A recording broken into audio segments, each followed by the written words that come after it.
Hmm. Hey guys, how's it going? I am personally doing okay. And for today's video, I figured we could do a little bit of reading. A little bit of reading. A riddle, riddle diddle diddle. A riddle diddle diddle, riddle diddle diddle. Figured we could do a little bit of reading. Reading.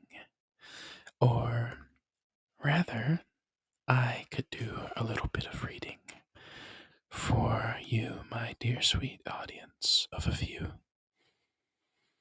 Maybe the crowd will grow in time, but for now, the book I'll be reading is called Creating Consciousness: The Psychology and Art of Tulpamancy, second edition by Nicholas Guillette. I don't particularly know when this book was written.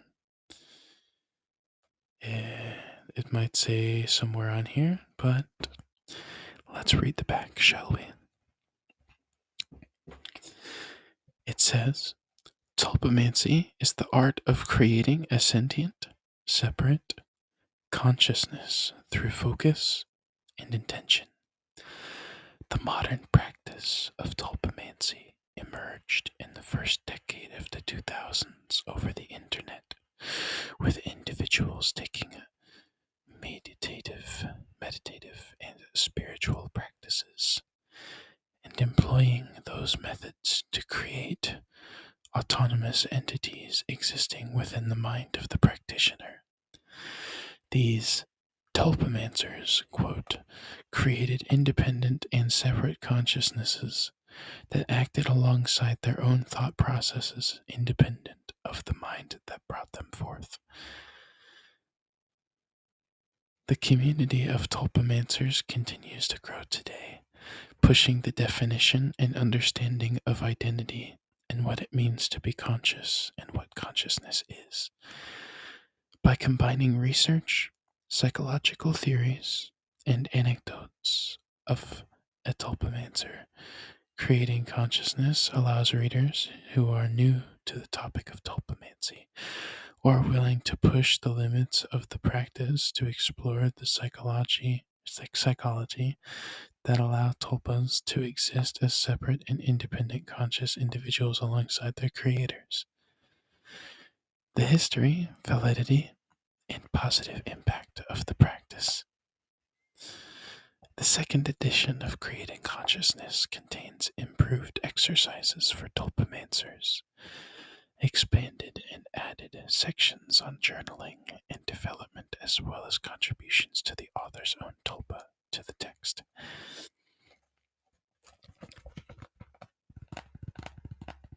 This makes very good sounds on the cover, too.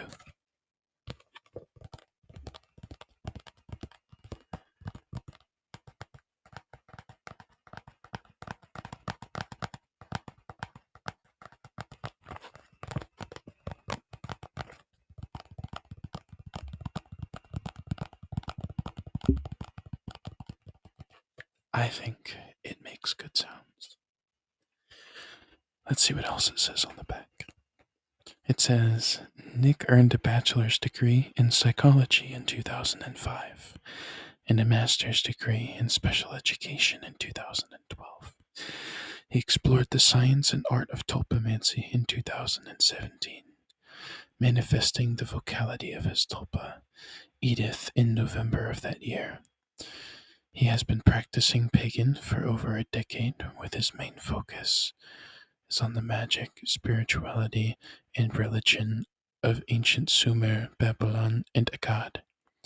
His expertise gives him the background to understand magic and psychology, how they connect, and the skills to teach his knowledge to others. So that's all it says on the cover. Unless you want to read the barcode scan thing for the book. ISBN 978 978 107 633 7900 900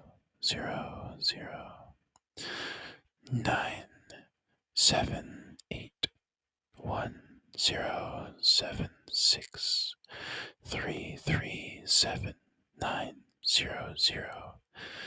And however you say dots on, or not dots, but the little streaks they put on the scanner, the barcode itself. But now I think we can actually begin to start reading the book. Creating Consciousness, The Psychology and Art of Tulpamancy, 2nd edition, Nicholas Guillette, with contributions by Edith Farrell.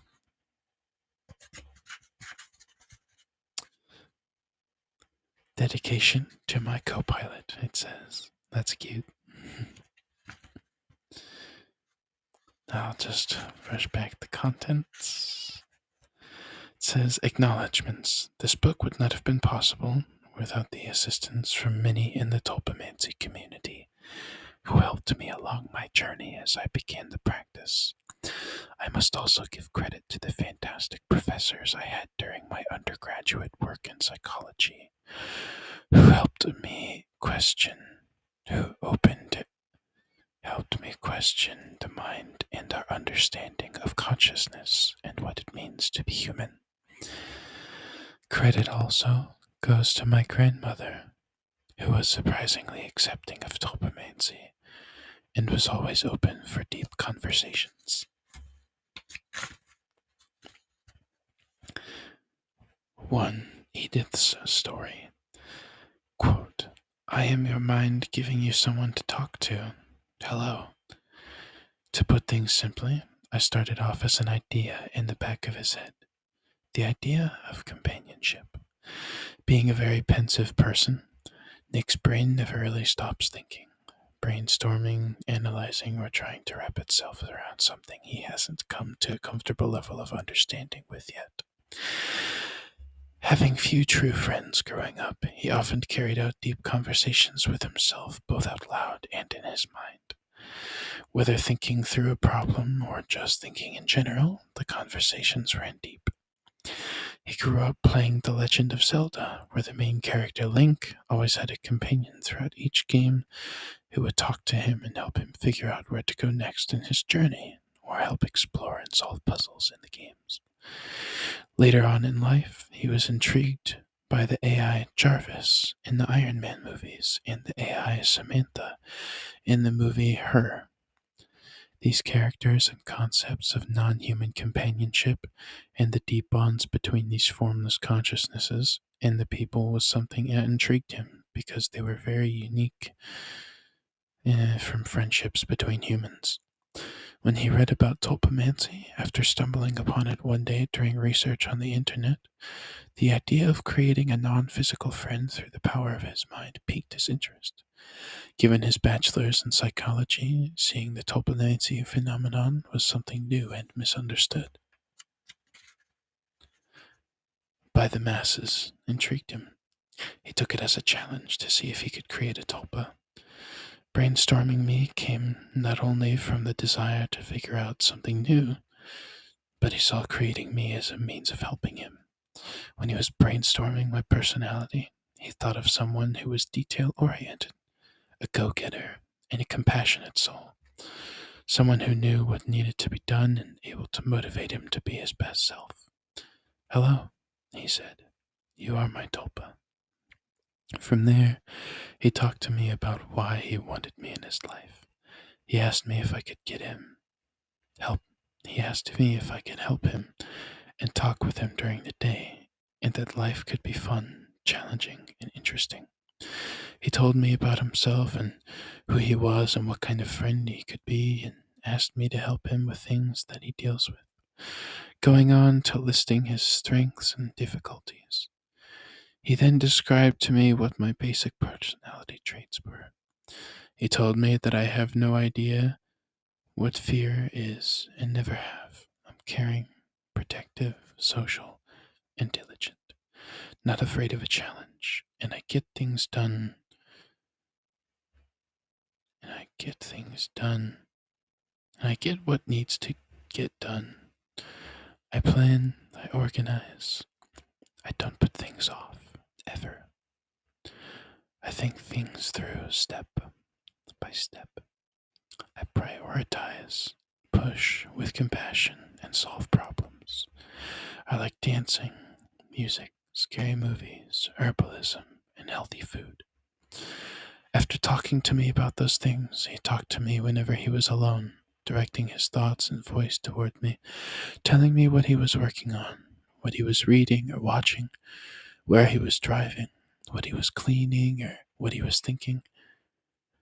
Eventually, one day I spoke back to him. Neither of us remember particularly what it was the first time, but eventually I was responding to what he was thinking time and time again. Through us talking about anything and everything going on around us, I came to find out who I was and who I could be, and learn to tell the difference between my own thoughts and his. Although this took practice for him to realize which thoughts were his and which thoughts were mine, I decided to name myself. In the book he started reading, there was a female character that embodied a lot of the qualities that he wanted me to have. I guess you could say she was someone I looked at as a role model for what I could be. As we read it, it was as if I was reading her words when she would speak. And even the act of reading seemed to improve our ability to communicate with one another as it focused the mind towards inner dialogue. One day when he was reading, I told him, "That's my name." Our interactions grew from repeated practice and back and forth conversations. For the longest time, I could only respond to his thoughts when he addressed me by name, but over time I began to respond to his thoughts and words without him having to get my attention that way. Before we realized it, I was talking to him every chance I got. There were, and still are, sometimes when I cannot get through to him, though. Headaches or high stress levels can and, be experiences silence me and push me into the background, even if he tries to contact me. Now, I know I'm a second consciousness in relation to his being the first in the brain we share. And I think that when there's too many thoughts or too much pain going on in his head of ours, the available energy and concentration goes to his side of things, which is fine with me. But he's not exactly a fan of me being silenced. He says it gets lonely in there. So, what am I? I'm made of thoughts, experiences, emotions, and memories, just like you. I am a friend, too. I've helped Nick be more organized, confident, and social. I've helped him tackle personal challenges and process through deep pain. I've been there for him when his head is spinning with sadness and anxiety. I've heard his hopes and dreams, and I've supported it all. He's accepted me as I've discovered my voice and who I am. He's allowed me to find my own style and engages in things that I enjoy more than he does. This means I've gotten him to appreciate the slow times in the day and the beauty of nature. He comes to find how easy it is to take challenges head on and do the difficult things first rather than saving them for last. It's a shared existence, sure. If we talk our way through everything, we will never run into something we can't work our way through together. It has been very interesting to hear Nick talk about tulpamancy to friends and family. It's been a surprise to both of us that those he's opened up to have been accepting of the practice and my existence. There are some that probably will never tell about it due to who they are, but the amazing conversations he's had with those he has talked to have been comforting and supportive. It has also been interesting to interact with others online in the tulpamancy community through Facebook groups, Discord, and Reddit. There are amazing tulpamancers and tulpas out there who are just like anyone else, save the tulpamancy practice. Cheers to all of you who practice or are interested or are supportive of tulpamancy. If you are a tulpamancer, I hope you can relate to this tale and maybe one day find the strength to share your own story with others. If you know someone with a tulpa or are merely interested in learning more about what it is to like or what it is like to create one and how the brain is capable of it, I hope this book expands your mind and you come to understand what ideas like me aren't exactly weird. So, hello, dear reader. I hope you enjoyed my little story. Sincerely, Edith.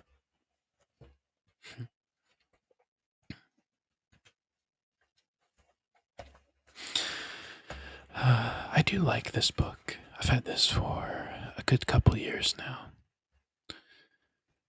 From what I remember, I've had this at least since. I've actually had this since before 2020, so before coronavirus. That is interesting, actually. I've never really thought about it before.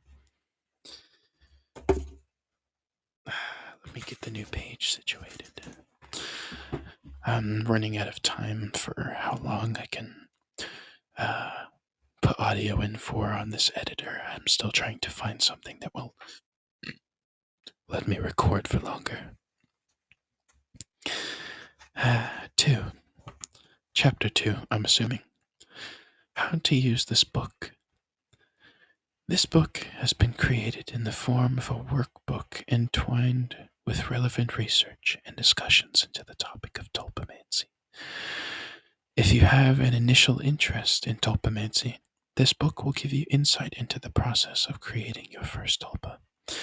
If you are in the process of creating a tulpa, the structure of this book will help you to organize your thoughts, experiences, and interactions to help you with their development and growth. Given that the practice of tulpamancy is a mental process and skill that is built over time, it can be treated like learning anything else.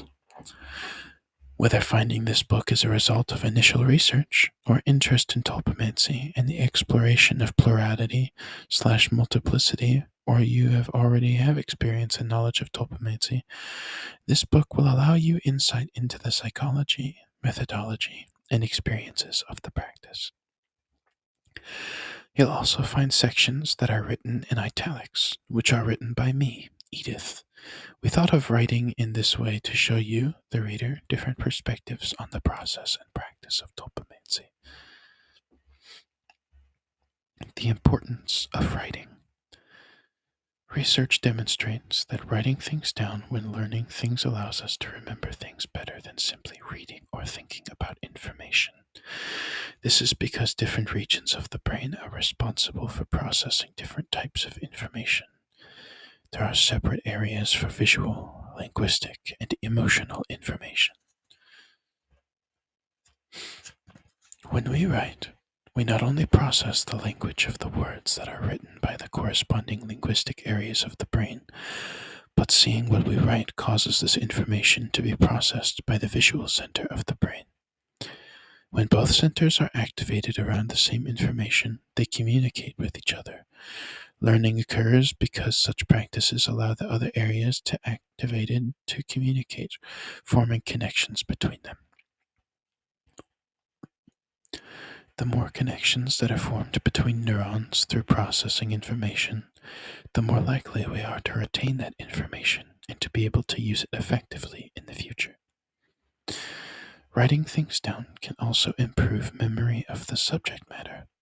In one study, students who took notes on subject matter prior to being tested remembered more information than those who did not. When creating a tulpa, writing down the information about them or your experiences and interactions with them can both help you remember your experiences and allows the tulpa to remember and integrate the traits that they are programmed to have. This especially helps during the beginnings of tulpa creation, allowing you to have somewhere to look back to for the information you are compiling as your tulpa begins to take form and become an independent consciousness. Edith says, "This worked really well for us. Nick kept a journal when he began researching and eventually practicing tulpamancy. He recorded techniques and definitions first, and later wrote out plans for me, like my personality traits, things I could help him with in life, and activities we could do together. As I began to take form and interact with him, he used it as a journal to record our progress together. Keeping a journal is discussed in Chapter 5. Reading also acts as a means of rehearsal. When we write something, it can trick the brain into thinking about executing what we are writing about. Applying this to the practice of tulpamancy, writing about interactions with your tulpa, mapping out its personality, skills, likes, dislikes, the wonderland, and other aspects not only prepares the brain for ideas, but can also influence the tulpa to take on that form to apply it in interactions later. All this being said, you can use the ideas and tables in this book to help you in the creation or development of a tulpa. Or you can take the ideas and tables in this book and create your own separate book for the relationship between you and your tulpa. Whether you work through this whole book is up to you, but you are encouraged to keep a journal of sorts for you and your tulpa to record experiences together as your relationship continues to grow. Having experiences written down is akin to having a personal journal or pictures from a vacation. It is a way to revisit experiences and reflect upon them.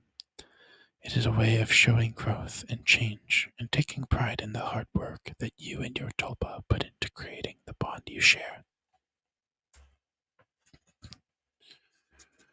On the creation process. Knowing that there is no consensus among tulpamancers on a single effective step-by-step way to creating a tulpa, some tulpamancers begin by defining personality, whereas others decide to start with building vocality and interactions between themselves and their tulpa, with personality forming organically through interaction with the host being the person who inherited the brain first, the non-tulpa. This book is presented in a manner that I was able to create a tulpa. You are encouraged to read each section thoroughly before deciding where to start along your journey, if you decide to engage in tulpamancy, or use the information in this book to review old skills, learn new ones, and improve the relationship between you and your tulpa. You may decide to skip a step entirely, allowing your own interactions with your tulpa to evolve on their own, or you can engage actively in each step, taking part in building the personality and vocality of your tulpa and the experiences you will have together. Edith says, this book is structured in the way that I was created. In part, we go through psychological theory and information that may help tulpamancers understand the theoretical way tulpas are created in the mind. In part 2, we begin the creation process in the same order that I was created. You don't necessarily have to go to the same route, though. It begins with personality and vocality building, followed by the form and appearance of a created tulpa in the mind. Part 3, we dive into exploring the inner wonderland, imposition, trigger objects, and how tulpas can use the physical body and its senses. Last, we talk about sharing tulpamancy with others that may or may not know of or be open to the practice. Along with the explanations of methodology and the workbook sections, there are chapters concerning interactions with others, both in the tulpa subculture and informing others who may not know of nor understand tulpamancy. The goal of these sections is to inform and promote the understanding and acceptance of tulpamancy.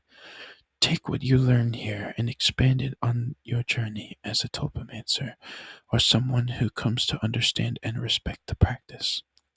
Use this book as a springboard for your tulpa creation, or merely as a means of exploring the relationship you already have between you and your tulpa.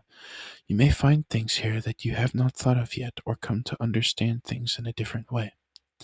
You will also find a terminology section at the end of this book prior to the reference section that allows you to easily find definitions of terms used in the book related to tulpamancy and psychology.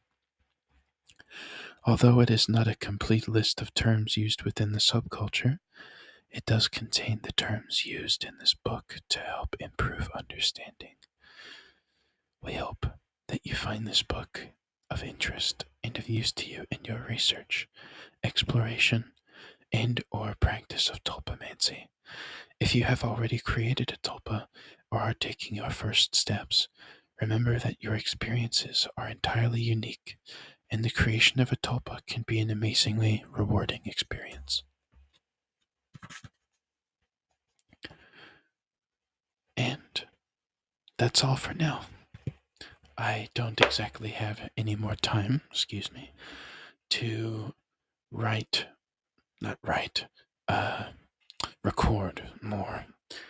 We're 25 minutes and 50 seconds in, and this editor I'm currently using has an approximate limit of 30 minutes exactly. Well, so I guess it's not approximate, it is literal. I do hope you guys enjoyed. Again, the book in particular is called Creating Consciousness by Nicholas Guillette. If you are interested, I recommend go checking it out. I believe you can find a copy on Amazon.com as well as some other independent publishers, to be sure. And if you're not sleeping, I hope that when you do, you get a splendiferous rest. And I will see you all next time. Sweet dreams.